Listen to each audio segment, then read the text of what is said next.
భారత్ను రెచ్చగొడుతున్న చైనా, సరిహద్దుల్లో చిహ్నాల ఏర్పాటు, సరికొత్తగా కుట్రలు.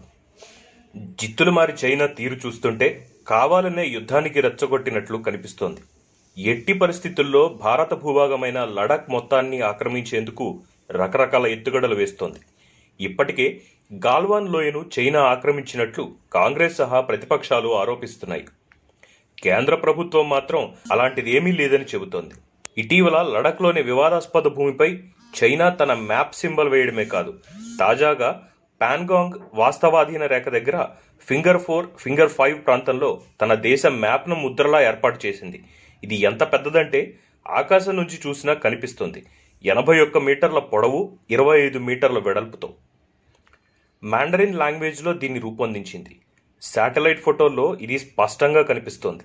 తద్వారా ఈ ప్రాంతం తమ దేశానిదే అని చెప్పుకుంటున్నట్లుగా చైనా కుతంత్రాలు పన్నుతోంది. అలాగే చైనాని ఇలాగే వదిలేస్తే మరిన్ని కుట్రలు పన్నడం ఖాయంగా కనిపిస్తోందని విశ్లేషకుల అంచనా. నిజానికి పాన్గాంగ్ సరస్సు ప్రాంతం మొత్తం చైనాదేమీ కాదు. దీనిపై రెండు దేశాల మధ్య వివాదం చాలా ఏళ్లుగా కొనసాగుతోంది. ఫింగర్ 1 నుంచి ఫింగర్ 4 వరకు ఇండియా, ఫింగర్ 5 నుంచి ఫింగర్ 8 వరకు చైనా సైన్యం ఉంటుంది. ఫింగర్ 4ని రెండు దేశాల మధ్య సరిహద్దుగా భావిస్తున్నారు. అయితే ఈ మధ్య చైనా సైన్యం ఫింగర్ 4లోకి చొరబడింది. అక్కడి నుంచి వెళ్లిపోతామంటూనే వెళ్లకుండా తిష్టవేసింది. ఇప్పుడు ఇక్కడే తమ దేశ పటాన్ని వేసింది. తద్వారా ఫింగర్ 4ను ఆక్రమించేందుకు యత్నిస్తోందనే సంకేతాలు వస్తున్నాయి. ఈ ఫోటోని టిబెట్లోని చైనా ఆయుధ దళాల కమాండర్ వాంగ్ హాజియాంగ్ తీశాడు. ఫింగర్ అంటే మరేదో కాదు, పాన్గాంగ్ సరస్సు దగ్గర కొన్ని పర్వత ప్రాంతాలు ముళ్లలాగా పైకి మొనదేలి ఉంటాయి. వాటిని ఫింగర్స్ అంటారు. చూడటానికి అవి వేళ్లలా కనిపిస్తాయి. ప్రస్తుతం ఫింగర్ 4 ప్రాంతంలో చైనా తన సైన్యాన్ని, వాహనాల్ని ఉంచింది. అక్కడే కొన్ని డేరాలు కూడా వేసుకుంది. తాజాగా తన ముద్ర వేసింది. ఇక్కడ జూన్ 15న రెండు దేశాల సైనికుల మధ్య ఘర్షణ జరిగింది. భారత సైనికులు 20 మంది అమరులయ్యారు.